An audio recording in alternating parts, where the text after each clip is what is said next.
شعیب شاہین اسلام آباد high court کے باہر موجود ہے، معاملہ کیا ہے یہ آپ کو بتائیں گے۔ پھر بانی پی ٹی آئی کا ایک بیان سامنے آیا، ترکی بترکی جواب بھی آ گیا، اس پر بات کرنی ہے۔ لیکن اس کے علاوہ بھی کچھ مسائل ہیں۔ پی ٹی آئی اور نون لیگ، پی ٹی آئی کا گیا، معاف کیجیے گا، روزانہ پی ٹی آئی کی عادت پڑ گئی ہے۔ پیپلز پارٹی اور نون لیگ ایک دوسرے کے سامنے کھڑی ہو گئی ہے۔ پیپلز پارٹی میں بلاول بھٹو زرداری کی ٹیم کے ساتھ سینگ پھنسا لیے ہیں مریم نواز شریف صاحبہ نے۔ یہ معاملہ کیا ہے یہ آپ کو بتائیں گے، اور پھر آپ کو جنرل فیض کے حوالے سے ایک بڑا اپڈیٹ دیں گے۔ اب ناظرین آ جاتے ہیں شعیب شاہین کی طرف۔ شعیب شاہین بڑے سمجھدار آدمی ہیں، بڑے کامیاب سیاستدان بن رہے ہیں۔ وکیل کیسے مجھے پتہ نہیں ہے، میں جتنا عرصہ میں نے سپریم کورٹ کور کی ہے، شعیب شاہین کا میں نے کوئی نام اس طرح نہیں سنا، اور کوئی بڑے کیس بھی ان کے کریڈٹ پر مجھے دکھائی نہیں دیے، لیکن سیاستدان میں بڑے اچھے ہیں۔ وہ میر ظفر اللہ جمالی ہاکی کے کھلاڑی ہوتے تھے، سابق وزیر اعظم تھے۔ جب وہ وزیر اعظم بنے تو میں نے ایک سٹوری لکھی، انگریزی میں لکھی تھی۔ وہ میں نے لکھا کہ وہ ہاکی کے پلیئر تھے، ایچیسن میں کھیلتے تھے اور ڈربل بہت اچھی کرتے تھے۔ تو میں نے اس میں لکھا کہ وہ ان کا ڈربل زبردست تھا، اپنے گول پوسٹ سے وہ نکلتے تھے اور دوسرے وہاں سے ڈربل کرتے کرتے میں نے کہا وہ وزیر اعظم ہاؤس پہنچ گئے ہیں، دوسری ٹیم کے گول تک نہ پہنچ سکے۔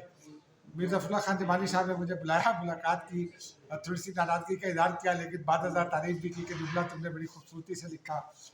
تو بہرحال جرنلسٹ کا یہی کام ہوتا ہے۔ شعیب شاہین اب اسلام آباد ہائی کورٹ کے باہر اس لیے کھڑے ہیں کہ وہ چاہتے ہیں کہ رات کے وقت عدالت کھل جائے، جبکہ عدالت تو بند ہے، 5 بجے تک کا وقت ہے، اور ججوں کو اور بھی کام ہوتے ہیں، ضروری کام ہوتے ہیں، گھر کے کام ہوتے ہیں، بہت سارے مسائل ہوتے ہیں۔ پھر جج نے ظاہر سی بات ہے سارا دن عدالت میں گزارا ہوتا ہے مصروف، تو مقدمے لکھنے تو کچھ پڑھنے لکھنے کا کام تو گھر میں کرنا پڑے گا نا ان کو۔ بہرحال وہ کہتے ہیں کہ جی عدالت کھلوائیں، ان کو بتائیں کہ میں آیا ہوں، اور پہلے بھی عدالتیں کھلتی رہی ہیں، پہلے معاملہ اور چل رہا، اوپر کچھ فیور ہوتی تھی۔ لیکن وجہ یہ ہے کہ آج اسلام آباد انتظامیہ نے پی ٹی آئی کو جلسے کی اجازت دینے سے انکار کر دیا۔ پی ٹی آئی ہٹ گئی ہے، وہ غالب بن گنڈا پور کہتے ہیں کہ تنور چوک پر جلسہ ہوگا، اسلام آباد پولیس بھی کہتی ہے ہم دیکھ لیں گے۔ انتظامیہ نے کمشنر کی سربراہی میں اجلاس ہوا، اس میں انہوں نے نوٹیفیکیشن جاری کیا، اور انہوں نے کہا کہ جو ڈسٹرکٹ وہ کمیٹی ہے سیکیورٹی کے حوالے سے، انٹیلیجنس کمیٹی، اس کی رپورٹ ہے، تو چونکہ اس رپورٹ میں کچھ چیزیں بتائی گئی ہیں، لہٰذا ہم اجازت نہیں دے سکتے۔ وہ جو ایک ایگریمنٹ تھا، اجازت نامہ اس کو نہیں کہہ سکتے، لیکن بیرسٹر غور کہتے ہیں کہ میں نے اسی دیا گیا تھا۔ انتظامیہ کہتی ہے کہ وہ ایک ایگریمنٹ تھا کہ اچھا ہم اس کو چیزوں کو دیکھتے ہیں، تو بہرحال اب وہ نہیں ہو سکتا، اور وہ پہنچ گئے ہیں کہ شعیب شاہین کی عدالت کھلوائے اور کل ہمیں جلسے کی اجازت دلوائیں۔ بہرحال دیکھتے ہیں کیا ہوتا ہے۔ اب ذرا عمران خان صاحب کی طرف چلتے ہیں۔ ڈیالہ جیل آج انہوں نے ایک اور دھواں تقریر کر دی، اور انہوں نے ایک بڑا مطالبہ کر دیا آج انہوں نے کہا جنرل فیض حمید کا ٹرائل اوپن کورٹ میں ہونا چاہیے۔ ان کا یہ کہنا تھا کہ جنرل فیض حمید کو میری وجہ سے پکڑا ہے، مجھے پھنسانے کے لیے پکڑا ہے، اور مجھے یہ پھنسائیں گے، اور اس میں اس لیے ان کا، اور پھر ان کا یہ کہنا تھا کہ فیض حمید جو ہے ان کا مطالبہ، ان کا جو ٹرائل ہے وہ نیشنل سیکورٹی کا مسئلہ نہیں ہے۔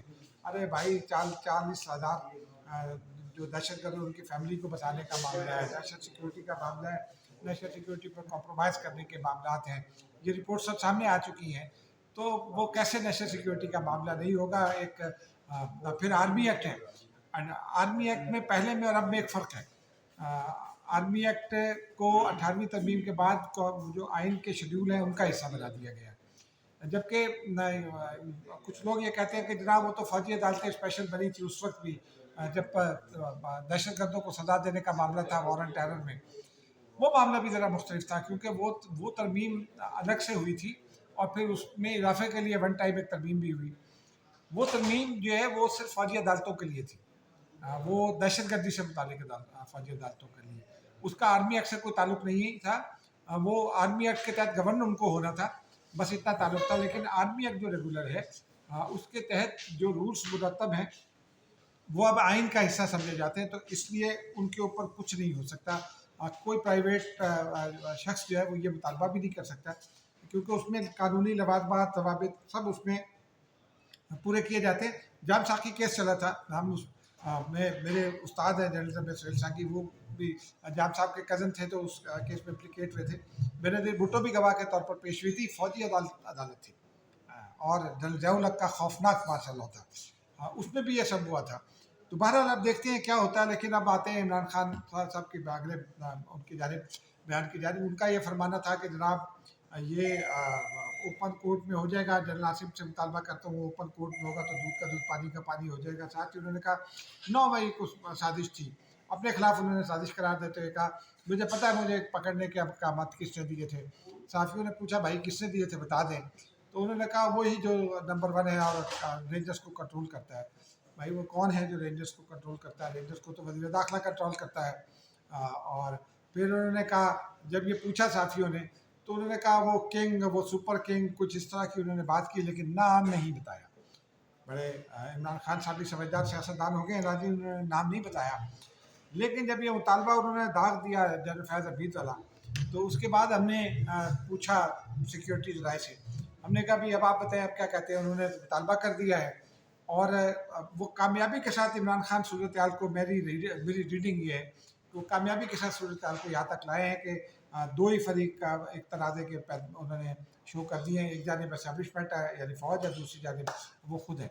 और ये लेकिन यहाँ से अब उनकी तनज़्ज़ुली का मुझे लगता है कि सफ़र शुरू होगा, क्योंकि अब उनके पास आगे जाने का रास्ता नहीं है, पीछे जाने का भी अब रास्ता नहीं है। और उनके बहुत सारे काम जिनसे उनके दोस्त समझाते थे कि ना करें, वही उनके गले पड़ रहे हैं। बहरहाल सिक्योरिटी राय का ये कहना था कि इमरान खान कौन होते हैं ये मुतालबा करने वाले, क्योंकि ये तो फ़ौज का दाखिली मामला है, आर्मी एक्ट के तहत कुछ और हो नहीं सकता। साथ साथ उन्होंने कहा कि इमरान खान साहब खातिर जमा रखें। उनका ये कहना था कि इमरान खान का अगर इस मामले में ट्रायल हुआ तो वो ओपन ट्रायल होगा। अब इस वक्त जो ट्रायल होता है वो भी ओपन ही है, मीडिया डाला जाता है रोज़ाना की बुनियाद पर। लेकिन नाज़रीन ये जो जुमला है कि उनका ट्रायल अगर हुआ, मेरे नज़दीक ये फ़ैसला है कि उनका ट्रायल भी होना है इसी फैज़ हमीद केस में। आर्मी एक्ट के तहत होगा, 9 मई के मुकदमात और दीगर मुकदमात में, और वो ओपन ट्रायल हो जाएगा, चलेगा फ़ौजी अदालत के तहत मामला नाज़रीन। लेकिन अब देखते हैं आगे चल कर के क्या होता है, क्योंकि अभी कुछ दिन लगेंगे। पहले जनरल फैज़ हमीद का ये जो मामला है ये वाला टॉप सिटी वाला, ये मामला ख़त्म होगा तो फिर इमरान खान साहब का केस चल सकेगा और उसके बाद आगे मामला चलेगा और फिर अपील का मरहला आएगा। तो अपील का जो मरहला है नाज़रीन, वो मैं आपको बता दूँ, ये बड़ी टेक्निकल बात है। आर्मी एक्ट में और फ़ौजी अदालतों जो दहशतगर्दी के लिए कायम हुई थी उसमें एक फ़र्क था। दहशतगर्दी के लिए फ़ौजी अदालतों ने ये एतराज़ किया था आला अदलिया ने कि हमारा इदारा इख्तियार ख़त्म कर दिया गया, तो फिर वो एक तरमीम करके तो सुप्रीम कोर्ट या हाई कोर्ट्स का दायरा इख्तियार मुकर्रर कर दिया गया था कि वो इसका जायज़ा ले सकती हैं। और पेशावर हाई कोर्ट ने 378 दहशतगर्दों की सज़ा बैक जुम्बिश कलम जो है वो पोस्टपोन कर दी थी। आज तक उस पर अमल नहीं हो सका और दहशतगर्दी अब मज़ीद फैलती चली जा रही है। जिन जज साहब ने ये किया था वो फौत हो गए हैं, जस्टिस वक़ार सेठ, उन्होंने जनरल मुशर्रफ को भी सज़ा दी थी, अल्लाह उनको ग़रीब का रहमत करे। लेकिन बहरहाल ये एक फैक्ट है। तो नाज़रीन अब इसमें अपील का मरहला सिर्फ ये है कि इसी फैसले के ख़िलाफ़ जैक ब्रांच में ही एक अपील हो सकती है। लेकिन वो कोर्ट की जुरिस्डिक्शन देखना पड़ेगी कि कोर्ट का लेवल क्या था। अगर तो मेजर जनरल की लेवल की कोर्ट थी तो फिर लेफ्टिनेंट जनरल के लेवल की कोर्ट से अपील हो सकती है। उसके बाद फिर आर्मी चीफ के पास अपील होगी फैसले के ख़िलाफ़। आर्मी चीफ उस अपील को रद्द करते हैं, मंजूर करते हैं, सज़ा में कमी कर देते हैं या सज़ा बरकरार रखते हैं, तो उसके ख़िलाफ़ फिर अगर अपील होनी है तो वो सदर के पास होगी। आला अदलिया का, चाहे वो सुप्रीम कोर्ट हो चाहे वो हाई कोर्ट हो, उनका दायरा इख्तियार आर्मी एक्ट के तहत होने वाले मुकदमात पर नहीं है। ये बहुत बुनियादी बात है क्योंकि ये फ़ौज के डिसिप्लिन का मामला है। अब नाज़रीन ज़रा चलते हैं जनरल फैज़ हमीद की अपडेट की जानिब, क्योंकि इसी तरह का मामला है, ये भी इसी सिलसिले की कड़ी है। जनरल फैज़ हमीद के मामले में आज प्राइम मिनिस्टर साहब को एक रिपोर्ट पेश कर दी गई है। हमारे ज़राए ये कहते हैं कि प्राइम मिनिस्टर को ये बताया गया है कि वो जो मोहम्मद अकरम थे डिप्टी सुपरिटेंडेंट, उनसे बरामद हुआ है एक फ़ोन, जो पुराना छोटा फ़ोन है, वो जो नोकिया 336 टाइप का फ़ोन, 333 माफ़ कीजिएगा, 336 कहेगा, नोकिया वो 3310, अब याद आ गया 3310। तो नोकिया 3310 टाइप का एक फ़ोन था, उससे वो जनरल फैज़ हमीद के और इमरान खान की बात करा दिया करते थे। और जनरल फैज़ हमीद हिदायत लेते थे इमरान खान से, और पार्टी को जो पैगाम पहुँचाना होता था वो भी उसी के ज़रिए लेते थे। कभी कभार वो जो 3 ख़वातीन पकड़ी गई हैं और 3 मर्द पकड़े गए लोअर स्टाफ के, वो कोई व्हाट्सएप वगैरह करा दिया करते थे, कहीं बाहर कोई काला वालम छपवाना है, कुछ इस तरह की चीज़ें।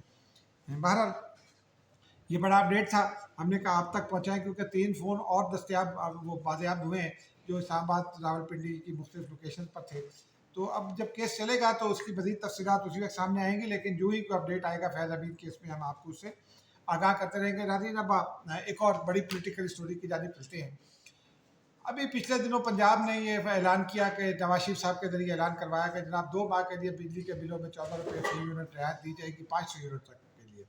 एक तो 500 यूनिट जो है वो जिस आदमी में 500 यूनिट खर्च करने की ताकत होती है, उसके पास पैसे भी होते हैं, उसको रिलीफ देने की ज़रूरत नहीं है।